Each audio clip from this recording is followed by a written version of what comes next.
আজকে আপনাদের সাথে শেয়ার করব প্রাচীন বাংলার রাজধানী সোনারগাঁও নিয়ে একটি ব্লগ ভিডিও। ৬০০ বছরের পুরাতন প্রাচীন বাংলার স্থাপত্য শিল্পের সাক্ষী হয়ে আজও দাঁড়িয়ে আছে এই সোনারগাঁওয়ের ঐতিহ্যবাহী এই নিদর্শনটি। কথা বলতে বলতে কিন্তু আমরা সোনারগাঁওয়ের ভিতরে চলে আসলাম। আর সুবিধার্থে বলে রাখি, এখানে যেতে হলে আপনাদের জনপ্রতি 50 টাকার টিকিট লাগবে। আর এখান থেকে একটু সামনে এগোতেই দেখা যাবে একটা জাদুঘর রয়েছে। আর এই যে আমরা জাদুঘরের ভিতরে ঢুকে পড়লাম। আর এখানে অনেক সুন্দর সুন্দর ঐতিহ্যবাহী প্রাচীন বাংলার অনেক নিদর্শন ছিল। এই জাদুঘরটিতে ২৫০০-এরও বেশি নিদর্শন দিয়ে সাজানো হয়েছিল। আর এখানে কিন্তু এখন যে দেখতে পাচ্ছেন, এটা হচ্ছে সোনারগাঁওয়ের ঐতিহ্যবাহী জামদানি যে শাড়ি ছিল সেটা কিভাবে প্রস্তুত করা হয় তার একটি নিদর্শন ফুটিয়ে তোলা হয়েছিল। আর যেহেতু আমরা খুব ভালো করে জানি সোনারগাঁও মানে অনেক কিছুর জন্যই বিখ্যাত, তারপরেও কিন্তু জামদানি শাড়ির জন্য এখানে বিশেষভাবে পরিচিতি লাভ করেছে।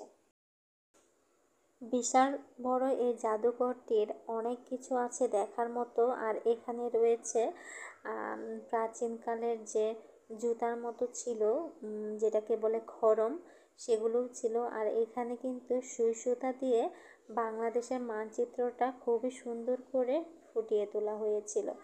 আর প্রাচীনকালে সবথেকে বেশি ব্যবহার করা হতো কাঁসা বা পিতলের জিনিস অথবা মাটির জিনিস। আর সেইগুলোও কিন্তু এখানে অনেক কালেকশন সাজিয়ে রাখা হয়েছে। এবং প্রাচীন বাংলার জমিদার আমলের যে গহনাগুলো ছিল সেই গহনাগুলোও কিন্তু এখানে সুন্দর করে ফুটিয়ে তোলা হয়েছে বা প্রদর্শন করা হয়েছে।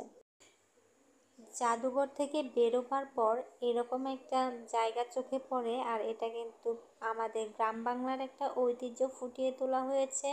আর এখন চলে গেলাম ৬০০ বছর পুরাতন জমিদার বাড়ি। আর এটাতে প্রবেশ করব।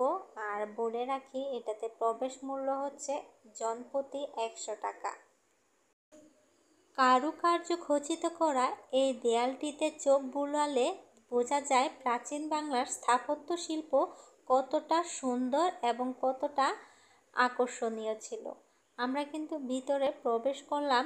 আর জমিদার বাড়ির ভিতরে প্রবেশ করলে এরকম মূল ফটক রয়েছে, এরকম কিন্তু আরও একটি মূল ফটক রয়েছে। আর এই যে যতই দেখছি ততই অবাক হচ্ছি, কত সুন্দর কারুকাজ করা এই দেয়ালগুলো। একটা সময় এই জমিদার বাড়ি থেকেই সব ধরনের আদেশ নির্দেশ এবং জমিদারিত্ব ফলাতো। আর এখন এই জমিদার বাড়িটা কালের সাক্ষী হয়ে এখনও দাঁড়িয়ে আছে, আর আমরা সেটা দেখছি। আর এখানে দেখানো হয়েছে জমিদার বাড়িটা সম্পূর্ণটা কেমন ছিল। যেহেতু অনেক আগের নিদর্শন, সবটুকু নেই, যতটুকু আছে ততটুকুই সুন্দরভাবে ফুটিয়ে তোলা হয়েছে। এখন আপনাদের জমিদার বাড়ির ভিতরে কেমন ছিল সেটাই দেখাচ্ছি। এই যে এটা হচ্ছে জমিদার বাড়ির বারান্দা ছিল। আর এই যে আমরা ভিতরে প্রবেশ করলাম। আর ভিতরে ছাদটা ছিল গম্বুজের মতো। যেহেতু দোতলায় যাওয়ার প্রবেশ নিষেধ ছিল, সেজন্য প্রবেশ করতে পারলাম না। তবে দেখলাম দোতলায় যাওয়ার জন্য খুব সুন্দর সিঁড়ি করা ছিল। জমিদার বাড়ির মূল ফটক থেকে বেরিয়ে ভিতর দিকে যে আবারও আরেকটা মূল ফটক রয়েছে। এখন আমরা ২ নম্বর মূল ফটকে রয়েছি। আর এই জমিদার বাড়ির দুই পাশে দুইটা গাঁট বাঁধানো পুকুর ঘাটও রয়েছে। এখনই আপনাদের দেখিয়ে দিচ্ছি সেই গাঁট বাঁধানো পুকুর ঘাটটা কতটা বেশি সুন্দর ছিল। পুকুর ঘাটের দুই পাশে দুইটা ঘোড়া তৈরি করা ছিল। আর এটা ছিল পুকুর ঘাটের সামনে যে অংশটা সেইটা। আর বলে রাখা ভালো, আপনারা যদি ডিসেম্বর মাসে এখানে যান তাহলে কিন্তু এখানে যে প্রতি বছর লোকশিল্প মেলাটা হয় সেটাও কিন্তু দেখতে পারবেন। আর এখানে কিন্তু জামদানি শাড়ি থেকে শুরু করে অনেক কিছু পাওয়া যায়।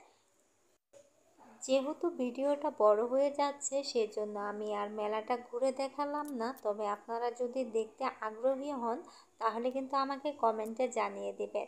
আর মেলা থেকে কী কী কিনেছি সেটাও কিন্তু এক ঝলক দেখিয়ে দিচ্ছি। এতক্ষণ পাশে থাকার জন্য সবাইকে অসংখ্য ধন্যবাদ এবং ভিডিওটি ভালো লেগে থাকলে একটা লাইক দিয়ে দিন।